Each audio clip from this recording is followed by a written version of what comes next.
ये जो क्वेश्चन है क्वेश्चन 16 ये क्लास 9 की साइंस के एनसीईआरटी बुक चैप्टर का नाम है ग्रेविटेशन। पेज नंबर है 144 और 145 एनसीईआरटी बुक के ये पेज नंबर है। उसमें ये क्वेश्चन 16 जो है मैं ये आपको एक्सप्लेन करके बताऊंगी। देखिए क्वेश्चन क्या बोल रहा है, calculate the force of gravitation between the earth and the sun. हमें यहाँ पर क्या कैलकुलेट करना है, फोर्स ऑफ ग्रेविटेशन, यानी कि यहाँ पे ग्रेविटेशनल फोर्स निकालना है किसके बीच में, अर्थ और सन के बीच में। Given that the mass of the earth is 6 × 10⁻24 kg। आप देख सकते हैं ये जो kg किसका यूनिट होता है, मास का, ठीक है। तो ये मास बता रहा है, तो ये मास किसका है, अर्थ का मास है। एंड द सन और एंड ऑफ द सन, और ये सन का मास है, ठीक है। The average distance between the two is 1.5 × 10⁻11 metre. अब ये बोल रहा है कि एवरेज डिस्टेंस किसके बीच में, अर्थ और सन। यहाँ पर दो ही ऑब्जेक्ट है, अर्थ और सन, इन दोनों के बीच का जो एवरेज डिस्टेंस बोल रहा है वो है 1.5 × 10⁻11 मीटर। तो यहाँ पर ये क्वेश्चन मैंने आपको समझा दिया। अब देखिए यहाँ पर हमें क्या निकालना, ग्रेविटेशनल फोर्स। तो according to universal law of gravitational force formula क्या होता है, हम लोग जानते हैं कि उसका जो फॉर्मूला होता है वो होता है F=G m1m2/r²। ये G m1 m2 इनके बीच में मल्टीप्लीकेशन का साइन है, ठीक है। ये मेन फॉर्मूला होता है, ठीक है। इसी फॉर्मूले से हमें ये F ही निकालना है। इसी को बोलते हैं ग्रेविटेशनल फोर्स या फोर्स ऑफ ग्रेविटेशन, ठीक है। तो G क्या होता है, ग्रेविटेशनल कांस्टेंट। ग्रेविटेशनल कांस्टेंट की वैल्यू देखिए ये होती है 6.7 × 10⁻11 न्यूटन। n का मतलब न्यूटन, m का मतलब मीटर स्क्वायर, और ये kg-2। देखिए इसका पावर -2 में है। जब मैं इसको डिवाइड में लेके जाऊंगी तो ये पावर इसका पॉजिटिव हो जाएगा। या तो आप kg-2 लिखिए या फिर डिवाइड करके kg² लिखिए। और देखिए मैंने यहाँ पे लिख दिया दूसरे तरीके से भी, जब मैं kg को नीचे लेके जाऊंगी तो इसका पावर पॉजिटिव हो जाएगा। तो ये वैल्यू होती है, ठीक है, G की। अच्छा m1 और m2 क्या है, यहाँ पर m1 m2 क्या है, यहाँ m1 और m2 दो ऑब्जेक्ट है, उनका मासेस है m1 और m2। तो इस क्वेश्चन में दो ऑब्जेक्ट क्या है, अर्थ है और सन है, यही है दो ऑब्जेक्ट, और इन दोनों का मासेस दिया हुआ है, ये एक ये मास है कि ये मास है। तो इन दोनों मास को कैसे डिफाइन किया है, m1 और m2 बोला गया, ठीक है। और r क्या होता है, दोनों ऑब्जेक्ट के बीच की दूरी, डिस्टेंस, वो भी दिया हुआ है। देखिए एवरेज डिस्टेंस 1.5 × 10⁻11 मीटर, यानी कि सारी वैल्यूज यहाँ पर दी हुई है। जस्ट हमें यहाँ पर क्या बस वैल्यू पुट करना। तो सबसे पहले मैं यहाँ पर डायग्राम बना लेती हूँ। हमें किसके बीच में निकालना है, ग्रेविटेशनल फोर्स अर्थ और सन के बीच में, ठीक है। तो ये देखिए ये मेरा अर्थ है, ठीक है, और ये मेरा सन है, ठीक है। ये अर्थ है और ये मेरा सन है, ठीक है।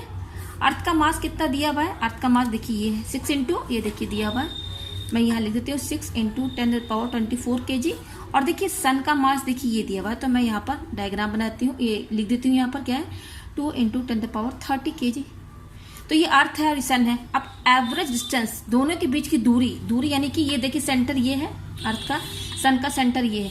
तो यहाँ से यहाँ तक का जो डिस्टेंस है ना, ये डिस्टेंस सेंटर से, दोनों के सेंटर से इन दोनों के बीच की जो दूरी बताई गई है वो कितनी बताई गई है, 1.5। देखिए ये 1.5, मैं लिख देती हूँ 1.5 × 10⁻11 मीटर, ठीक है। ये डिस्टेंस दोनों के बीच का निकालना है। तो ये दोनों के बीच की दूरी भी दे दी है, और इन दोनों के बीच में क्या फोर्स लग रहा है वही हमें यहाँ पर निकालना है, जिसको कि हम ग्रेविटेशनल फोर्स बोलते हैं, जो कि ये है F। तो जस्ट ये फॉर्मूला दिया हुआ, यहाँ पे G की वैल्यू लिख दीजिए। m1 क्या हो गया, ये m1 है, मान लीजिए इस अर्थ का मास मैं m1 बोल देती हूँ, ठीक है। ये अर्थ का मास m1 और सन का मास मैं m2 बोलती हूँ। तो चलिए यहाँ पर मैं सबका वैल्यू जो गिवन दिया हुआ मैं लिख देती हूँ। क्या क्या है हमारा मेन फॉर्मूला, क्या है F=G m1m2/r², ठीक है। और ये ग्रेविटेशनल फोर्स है, ठीक है। फोर्स यानी कि फोर्स का यूनिट क्या होता है, न्यूटन। आपने सेकंड चैप्टर में पढ़ा होगा, फोर्स की यूनिट न्यूटन होती है। तो इसके जो भी वैल्यू आएगा वो न्यूटन में होगा यूनिट, ठीक है। तो अब देखिए G की वैल्यू कितनी दी हुई है, 6.7। मैं यहाँ पे लिख देती हूँ 6.7 × 10⁻11 न्यूटन मीटर स्क्वायर kg-2, ठीक है। ये लिख दिया मैंने यहाँ पर। अच्छा ये m1 है, m1 मैंने क्या माना है यहाँ पर, m1 मैंने यहाँ पर क्या माना है, m1 क्या है, ये अर्थ का मास है। तो मैं यहाँ देखिए m1 लिख दिया, मास ऑफ अर्थ। मैं यहाँ पे लिख देती हूँ डायग्राम के हिसाब से, m1 क्या है, अर्थ का मास है। वो कितना दिया हुआ, ये देखिए मैंने लिखा हुआ है, ये अर्थ का मास क्या है 6 × 10⁻24, सॉरी ये kg है, kg ये लिख दिया मैंने। अच्छा m2 क्या माना है मैंने, सन का मास माना है। तो मैं यहाँ लिख देती हूँ m2 क्या है, मास ऑफ सन। अब मास ऑफ सन कितना दिया हुआ आप देख सकते हैं, 2 × 10⁻30 kg, ठीक है। अच्छा r1, इन दोनों के बीच की डिस्टेंस देखिए मैंने लिख दिया यहाँ पर, इन दोनों के बीच की डिस्टेंस क्या है, r, जिसको कि सॉरी r है, ठीक है। वो कितना दिया 1.5 × 10⁻11 यूनिट क्या है, मीटर, मीटर, ठीक है। तो सारी वैल्यूज दी हुई है, तो चलिए अब यहाँ पे रख देते हैं और हम यहाँ पर इसको कैलकुलेट करते हैं, ठीक है। तो एफ निकालना है, तो एफ लिख दीजिए इक्वल टू जी। जी की वैल्यू क्या है, ये है, लिख दीजिए यहाँ पर 6.7 इंटू 10⁻⁻11। देखिए मैं यूनिट नहीं लिखूंगी, ये जितनी भी यूनिट दी हुई है ना, क्योंकि एफ जो होगा वो न्यूटन में ही आएगा, तो आप यहाँ पर जस्ट न्यूटन लिख दीजिए, ठीक है। यूनिट तो न्यूटन है, तो ये जी लिख दिया। अच्छा, इंटू ये क्या है, m1, इनके बीच में मल्टीप्लीकेशन है, ठीक है। m1 की वैल्यू कितनी दी हुई है, ये देखिए 6 इंटू 10⁻24 इंटू m2 है, ये m2 कितना दिया हुआ, 2 इंटू 10⁻30।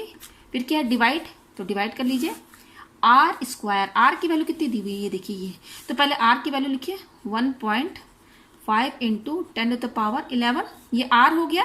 और क्योंकि आर स्क्वायर है, तो आर स्क्वायर, ये आर की वैल्यू है, तो इसका होल स्क्वायर कर दीजिए, क्योंकि आर स्क्वायर बोल रहा है, तो ये स्क्वायर लगा दिया, ब्रैकेट लगा के स्क्वायर। अब ये फोर्स है, फोर्स की यूनिट क्या होती है, न्यूटन, तो यहाँ आप न्यूटन भी लिखते जाइए, ठीक है। तो बस इसको सॉल्व करना है, बहुत ईजी है। चलिए सॉल्व करते हैं। तो देखिए 6 पॉइंट, मैं यहाँ पे क्या करूँगी, जितने भी नंबर हैं ये है और ये 6.7, ठीक है। उसके बाद 6 इंटू 6, फिर क्या है, ये देखिए 6.7 जो बिना पावर वाले हैं, तो ये है, इसका पावर नहीं है, वो क्या 6.7 इंटू 6 और तीसरा क्या 2 है। ये इनको एक साथ कर लिया है, और जो पावर वाले हैं उनको मैं लास्ट में लिखूंगी इंटू। अब पावर वाला देखिए क्या आ रहा है कि ये है 10⁻11 इंटू एक दूसरा ये है 10⁻24। इसको सबको मैं साथ में लिख दे रही हूँ, ठीक है। नंबर वाला एक साथ और पावर वाला एक साथ, ठीक है। और तीसरा क्या है 10⁻30, इस तरह से मैंने लिख दिया, ठीक है। बिना पावर वाला मैंने एक साथ कर दिया, और जितने पावर वाले हैं उनको लास्ट में मैंने यहाँ पर ये लिख दिया, ठीक है। अपॉन ये देखिए पूरे का स्क्वायर है, स्क्वायर लगा, मतलब कि ये वाली जो टर्म है ना, ये 2 बार लिखी जाएगी, क्योंकि स्क्वायर लगा तो 2 बार लिख दीजिए। 1.5 इंटू 10⁻11, एक बार ये, फिर अगेन इसको लिखिए, क्योंकि स्क्वायर लगा है, तो यहाँ 2 बार मैंने लिख दिया, ठीक है। अब देखिए यहाँ पर इक्वल टू ये क्या हो जाएगा 6.7 इंटू 6 2 जा 12, लिख दीजिए, इसको इंटू करके लिख दीजिए 12 इंटू। अब यहाँ इन तीनों पर ध्यान दीजिए, इन तीनों पर देखिए इसको कैसे सॉल्व करेंगे। इसको जो है मैं आपको बताती हूँ, इसको मैं अलग से सॉल्व करके बताती हूँ। हमारा क्या है ये, ठीक है ना, क्या है 10⁻11 इंटू 10⁻24 इंटू 10⁻30, ठीक है। यहाँ पर ध्यान दीजिएगा, ठीक है। देखिए बेस सेम है, बेस क्या है, ये है 10 10 तीनों सेम है, तो जब बेस सेम रहता है ना, तो जस्ट ये पावर है, पावर ऐड हो जाता है। फॉर्मूला मैं आपको बता दूं, x का पावर अगर m है इंटू x का पावर n है, देखिए यहाँ पर ये बेस सेम है, तो पावर ऐड हो जाता है। फॉर्मूला क्या हो जाएगा, पावर जस्ट ऐड कर दीजिए। तो ये यहाँ पर 2 है। अब इसी तरह से आगे भी अगर 3 और हो, जैसे कि मान लीजिए x का पावर m, x का पावर n और x का पावर l, 3 हो गया। तो जस्ट क्या करेंगे, देखिए 3 हो चाहे 4 हो चाहे 10 हो, बेस अगर सेम है, देखिए बेस क्या है तीनों में x x सेम है, तो जस्ट आप पावर ऐड कर देंगे m plus n plus l। यहाँ पर भी देखिए बेस सेम है, तो ये क्या हो जाएगा, बेस सेम है तो बेस लिख दीजिए केवल 10 और पावर सबका ऐड कर दीजिए। पहला पावर क्या है -11, पावर थोड़ा छोटा लिखिएगा ऊपर साइड में, ठीक है, -11। फिर क्योंकि सबको प्लस करना है तो प्लस 24, फिर प्लस एक और है 30, सब ऐड कर दिया ना, ऐड हो गया। तो अब देखिए क्या होगा, ये 10, ये -11 है, -11 लिख दीजिए, ठीक है।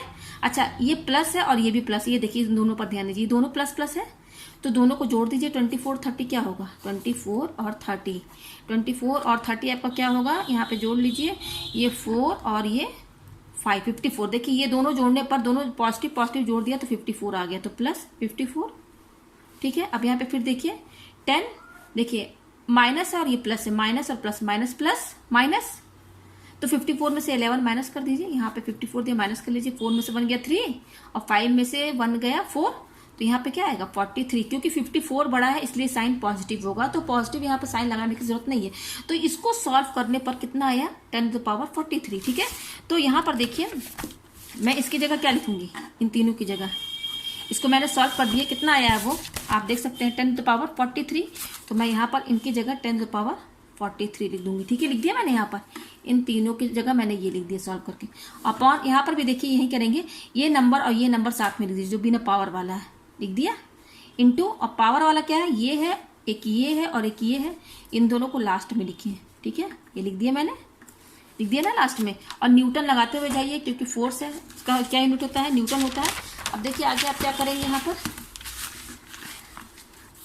ये हमारा फोर्स है, ठीक है, F इक्वल टू, तो यहाँ पे लिखिए F इक्वल टू ये क्या है 6.7 इंटू 12 इंटू 10⁻43 अपॉन, अब देखिए 1.5 इंटू 1.5 इंटू, अब इस पर भी देखिए इसमें भी यही चीज होगा। ये देखिए जैसे ये आपने सॉल्व किया था उसी तरह से इसको सॉल्व कर लीजिए। तो देखिए मैं यहाँ बता देती हूँ क्या है हमारा 10⁻11 इंटू 10⁻11, तो देखिए बेस सेम है तो पावर क्या होगा, जस्ट दोनों का जो पावर ऐड हो जाएगा, यानी कि ये पावर 11 प्लस और ये पावर 11 ऐड कर दीजिए 10, तो 11 क्या हो जाएगा 22, ठीक है।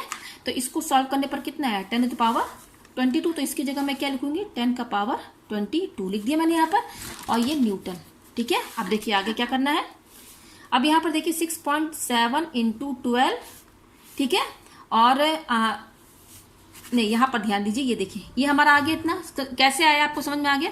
अब इस पर ध्यान दीजिए यहाँ पर, ठीक है, देखिए 10⁻43 और ये अपॉन में है, नीचे में है, ये न्यूमरेटर में ये है, डिनोमिनेटर में ये है, तो इसका भी एक फॉर्मूला है, x का पावर m है और डिवाइड x का पावर n है, ठीक है। हमने पहले क्या फॉर्मूला लगाया था, जब दोनों इनटू में रहता है तो ये दोनों देखिए इन दोनों के बीच में इनटू है तब क्या होता है पावर ऐड हो जाता है।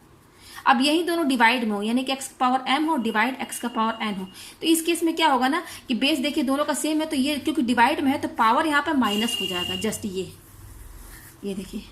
तो यहाँ पर देखिए हमारा क्या है, यहाँ पर 10⁻43 अपॉन ये क्या है 10⁻22, देखिए डिवाइड में है ना, ये देखिए इस पर ध्यान दीजिए इस पर, ठीक है, ये इसको मैं अलग से यहाँ पे लिख दे रही हूँ, ठीक है, ये है देख सकते हैं बेस 10 है, बिल्कुल यही इसी फॉर्मेट में ये जो ऊपर वाला ये है। तो यहाँ पर क्या होगा, बेस सेम है पावर अलग है और डिवाइड है, इस केस में बेस लिख दीजिए और जो पावर है ना क्योंकि डिवाइड में है तो पावर माइनस हो जाएगा, यानी कि 43 माइनस नीचे क्या है पावर 22, ये हो गया। तो 10 का पावर, इसको देखिए ये इन दोनों को माइनस कीजिए 43 अपॉन, अरे सॉरी 22 माइनस कर दीजिए, तो 3 में से 2 गया 1, ठीक है, 3 में से 2 गया 1, 4 में से 2 गया 2, यानी कि 10 का पावर 21, ठीक है, ये आया हमारे पास 10 का पावर 21 आ गया हमारा, यही इसको सॉल्व करने पर, ठीक है। तो चलिए ये सब तो साथ में लिखते रहेंगे, तो इसको लिख दीजिए 6.7 इंटू 12 और ये क्या है 1.5 इंटू 1.5।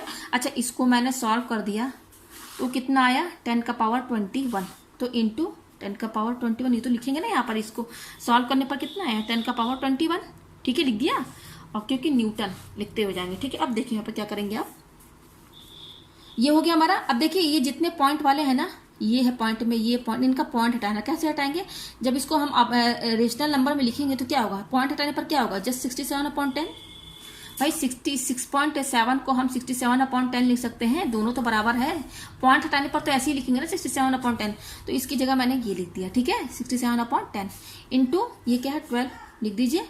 देखिए ये सब न्यूमरेटर में, ये सब ये तीनों न्यूमरेटर में, इंटू 10 का पावर 21 लिख दिया मैंने यहाँ पर, ठीक है।